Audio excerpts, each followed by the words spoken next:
Quelque part dans les ruelles de Fès, avant que le soleil ne soit levé, les ateliers s'éveillent déjà. Derrière ces portes anciennes se cache un savoir-faire transmis de génération en génération. C'est ici que naît un cafetan. Tout commence par le choix du tissu. Velours, crêpe, jacquard.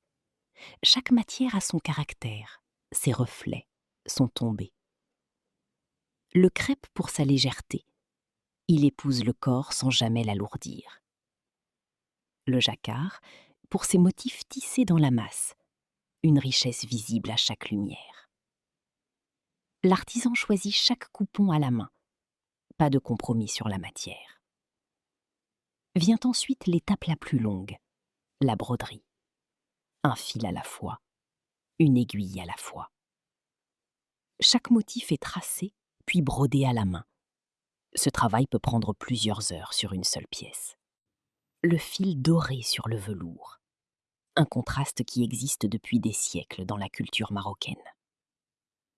Ces femmes et ces hommes sont des artistes. Leur outil, c'est l'aiguille. Leur toile, c'est le tissu.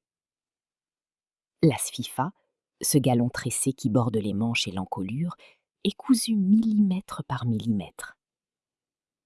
Dans l'atelier, les pièces s'accumulent.